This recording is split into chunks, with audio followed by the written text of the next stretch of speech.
新浪娱乐的朋友们，大家好，我是刘宇。那今天这个就是 dress code 的这个主题了，可以跟我们介绍一下你今天这身的小心思吗？这也是我自己代言的品牌夏之城的我看过的一季秀的主题，正好是我的家乡墨我的家乡有文房四宝，那一季的主题是墨，然后正好我觉得能够在秀场上看到这件衣服，我一眼就相中了，然后隔了好久，就是一直没有合适的场合穿它。今天我觉得特别合适，就把家乡穿在身上，一下子就觉得这一套衣服和我特别有缘分，然后就一定要把它带到这儿来。那之前你也给大家分享了这个镜头签的一个小技巧，大家都觉得特别实用。你为什么会对这个光这么有研究啊？算是爱豆的这个基本素养吗？其实要追溯到对于光的这个研究的话，基本上要说到是我开始玩新媒体的时候。因为那个时候其实家里面也没有人帮你拍，你就是自己会拿着一台手机，然后去找各种的角度啊、光线啊，要不在学校里面找一些自然光什么的。那有的时候你会发现，哇，网上的有一些人好酷，他们这种运镜啊什么，那个时候就开始在网上搜各种灯光，有什么柔光灯啊、聚光灯啊、这个手电筒啊、各种的灯条，还有染色灯。从那个时候开始，就对灯光有了很深刻的研究。后来又录了很多综艺，就会发现，你只要面对摄像机的时候，你能很敏感地捕捉到光线给你带来的这种不一样的感觉。就比如说我现在和你，它其实是属于一个侧面的这个角度的光打下来，然后它在镜头前面看的话，它这面就是比较完整的，对，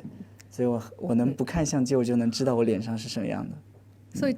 就这样一个技能是用了多久的修炼出来的？我觉得它是随着时间的推移，其实光这个东西很复杂，就你在不同的场合底下，这个灯光就是不同的这种感觉。哇，那感觉你如果去做摄影师，灯光师也应该非常的专业。我觉得摄像对我来说会好一点，摄影我觉得技术一般，就只会自拍。那有没有考虑，比如说在微博做一个这个刘宇的自拍小课堂这种连载课程？我觉得可以和大家分享，在微博上面分享。就我觉得上次直播就很有意思，上次直播就和大家分享了这个镜头签的一些技巧，所以我觉得如果大家感兴趣的话，可以多多直播的时候和大家分享一下各种盛典啊、红毯的一些趣事。不仅是镜头签，最近在这个浪姐的成团夜，你这个铁刘海也是被大家拿出来热议。所以这关于发型怎么也这么有研究啊？那天的风真的是非常大，就我们第一次去到的那儿的时候，其实风没有那么大，然后我们头上发胶也没有喷很多。第二天到了那儿，我做完发型刚一下车，我说今天天气好好啊，一下车砰全部吹翻，那整个发型就是等于没做一样。然后那个时候就开始重新要规划这个头发应该怎么弄，然后就想到了这个三明治的烘焙法，然后那一天也是分享给了很多艺人朋友们，然后让他们去尝试这种在大风天气底下也能把头发保持得很好。首先给轩怡发了这个消息，我说今天风特别大，一定要在这个晚上把头发给定好。因为我知道他第一期出舞台的时候，他那个我又初恋了，他有一撮头发一直挡在那个脸前面，也是遭到很多网友的这种关心，然后我就一直有在关注他，我说一直在户外的舞台肯定要给大家出点意见嘛。然后他到了晚上，我会发现前面一排姐姐头发一个都不动，特别是叶童姐姐，你知道吗？叶童姐姐和我们发型是一样的，都是那种有刘海，然后好像背过去的那种头发，大风吹来，我的头发动了，她的头发都没动，就确实有用的。大家真的可以互相交流一下，感觉都对这个美很有心得。对，那既然说到了这个轩怡啊，所以想问一下，这次你去浪姐助阵的这个感受如何？我很开心，因为你知道成团夜这个东西，你就算不是参赛选手，你坐在那儿都会为他们紧张。我自己也是参与过这种惊心动魄的时刻的。那我觉得作为轩怡的亲友团来说，就是会想要带动的现场，大家在投票的时候一直为他加油。就投票这个拉票环节是特别重要的，就有些团体他特别会拉票，有些人他就是有自己的风格，所以我是希望大家能够一起把气氛炒起来，在投票的时候可以给他多一点的这种热闹的这种感觉，所以就一直在台下使各种小招数，就是因为他有一个票是要投给11号，他正好是11号嘛，然后我就想到他们成团。他在火箭少女的时候是有这个舞蹈，然后就在下面给他跳。哇，那你说到就是坐在下面也会很紧张，那天在成团夜的时候会想到当时自己 C 位出道的那一晚吗？有，因为当时我也很紧张，因为那个时候我们之前都没有直播比赛过嘛，然后那一天是确实直播比赛，就一整个人就非常担心自己，很慌张。又有一个趣事是什么？我们彩排的前一天晚上，导演组和所有制片人把我们所有最终的这些学员拉到了一个他们的导播间，说：“来听听你们唱的是什么东西。”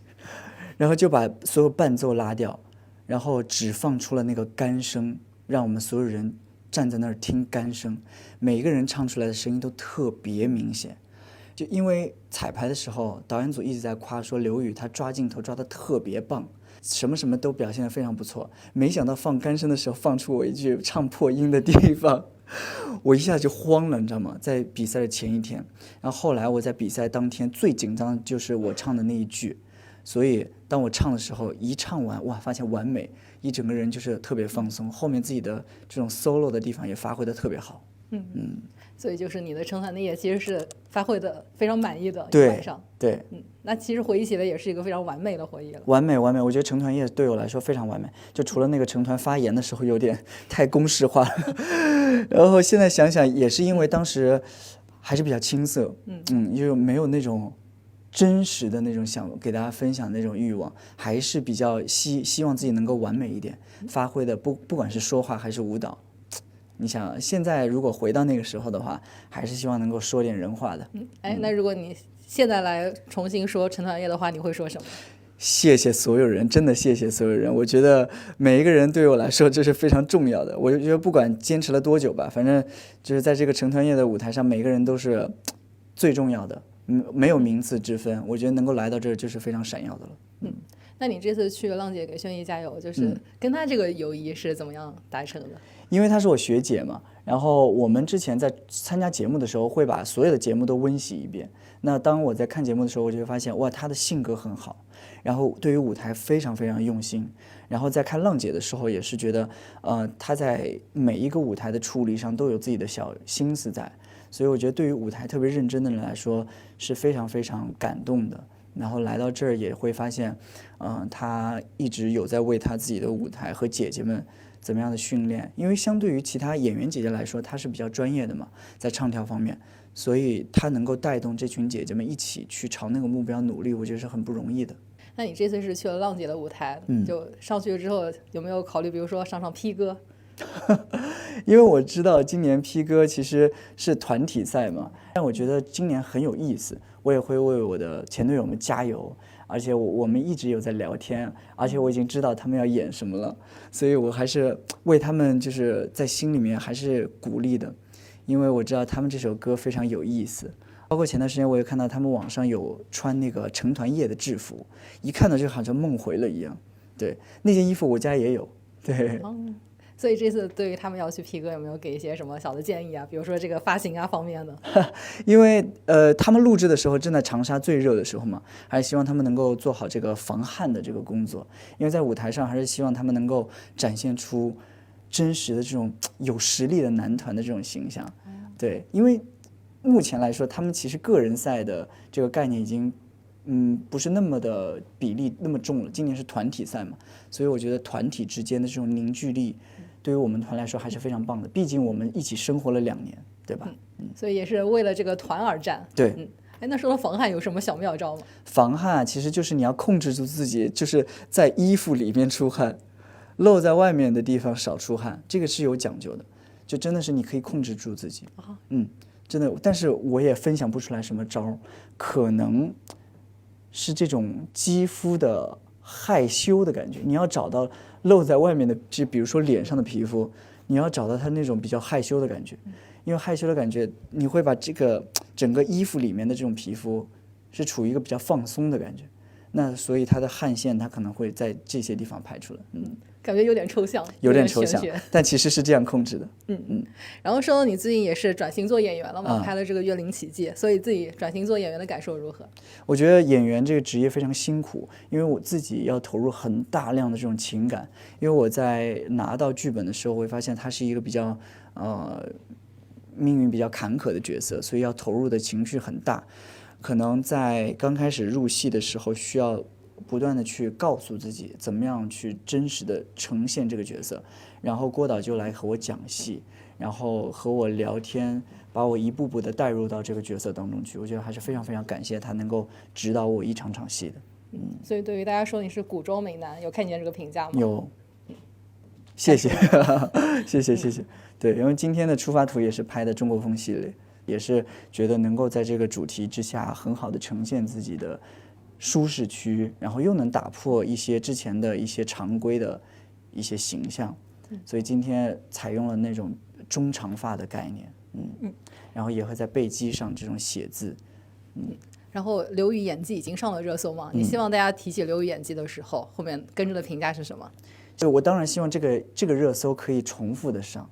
就大家希望大家能够在同样的热搜词里面看到刘宇演技的不同的成长，对，它是一个成长的线条，